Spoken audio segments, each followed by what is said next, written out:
Hey guys, welcome to the jungle. We're out here on a tropical island and we're training for the South Thailand Motocross Championship. And we got the Screaming Eagle here in the background, looking pretty.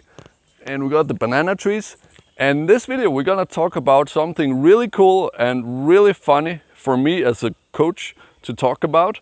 And that are 5 differences between professionals and beginners in terms of body position and body dynamics. And we're gonna talk about 5 ratios. It's like ratios between dynamics that are completely different or even opposite in beginners and professional riders. So we're gonna start at the bottom, okay, with the least notable. And then on the top, we're gonna end the video with by far the biggest, most huge difference between professionals and beginners, okay? So, number 5 is the ratio between static body position and dynamic body position is completely different. So what does that mean? Well, that means that professional riders, they are changing their body position more often than beginners. It's like beginners, they have just seen a picture of a professional and then they have noted, okay, what does the attack position look like? Okay, it looks like this. Okay, and then they're just standing in this position the whole time, no matter what they're doing. So they're not moving around based on any internal dynamics, so to speak, of the body and to match the track conditions or anything like that. So it's very static. So that's a ratio between how static and how dynamic they are on the bike. Okay, beginners versus pros. The next one, number 4, is when sitting down, the ratio between pressure into the seat and pressure into the foot pegs is usually a lot higher with the pros. So professional riders, they have a lot more pressure into the foot pegs even when they're sitting down on the seat. They're only sitting heavy on the seat if the track is completely smooth, which it usually is not, right? Maybe on the first few laps of a race it might be smooth or have smooth sections, but after that, as soon as it starts to get bumpy, there will be a lot of pressure into the foot pegs, which creates more traction, speed and comfort. Yeah, so that was number 4, more foot peg pressure. It also helps you, oh yeah, what I was gonna say is having more foot peg pressure also helps you stay in the same position on the seat or on the bike. It doesn't, so you don't slide back under acceleration when you get on the gas, okay? Now let's go to number 3. So, number 3 is the ratio between balance and muscle strength or muscle application when you're riding.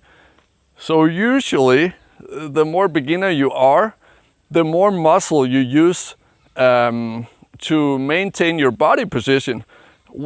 So this is super interesting, okay? Very important takeaway from this video. So with the professionals or high level or high skill level riders, instead of using a lot of muscle to maintain your body position, you use something called balance. And that is really clever because using balance, you will be able to find a position where you don't need to apply muscles just because you're balanced between the forces at play. And that's the most effortless place to be on the bike. And that depends on how hard you're accelerating, braking, or what obstacles you're entering. So you need to go by feel to find that balanced centered point when you're riding. So that's why the pros, they can look effortless and smooth for so many laps. Of course, they're also fit, but that's because they have a really high level of balance. And if you wanna see riders that where you can really see it looks so effortless and perfect with the balance on the bike, you can look at Hunter Lawrence, which by many coaches are said to have maybe the best technique in the world. So check him out. Now let's go to number 2. A really important ratio. This was actually something that I heard the first time when I was coached by the best riders in my country. One big difference between professionals and beginners is that professionals, they spend more time applying pressure into the grips than to pull the grips, okay? In other words, they are pushing more on the handlebars more than they are pulling most of the time, okay? This does not apply to sand tracks And also this does not apply to going up hills where you do need to pull the handlebars, okay? So there are exceptions to the rules. This is motocross. There's a lot of variables in motocross, so to every rule there's exceptions, but right now we're talking about the generally correct way of doing things. So a very interesting ratio that beginners, they are pulling a lot of the time like, oh my goodness, the bike is going very fast, I need to hang on, right? Like, why don't you just adjust your body weight a bit further forward with your chest? While you're charging, especially if you have good traction, you can just like be here.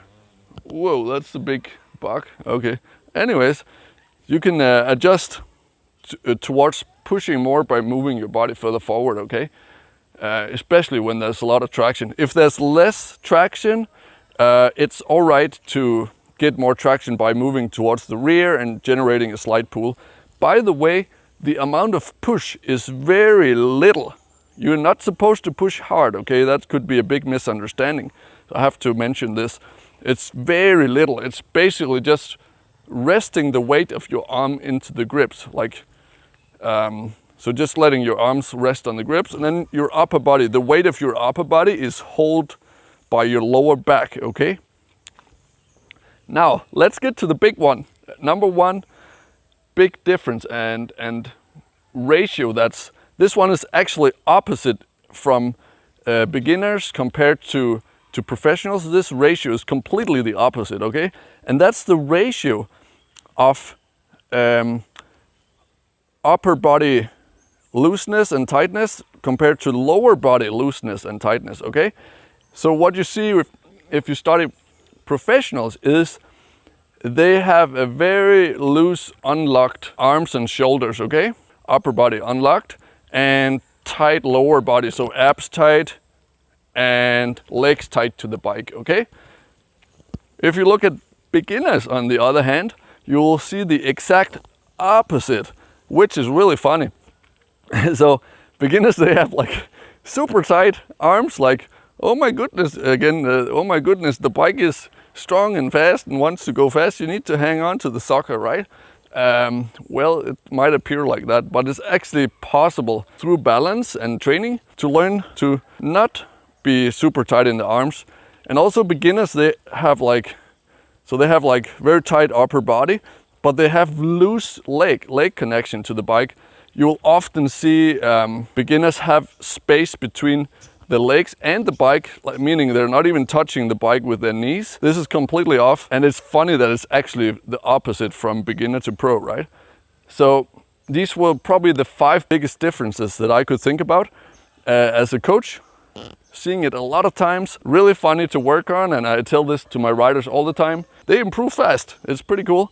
So I hope you learned something from this video. If you did, give it a like, or even better, share it with a friend. And subscribe for more content like this. And stick around for our racing season. We're going to our first race in just about 6 weeks. So stay tuned for that. See you on the next one.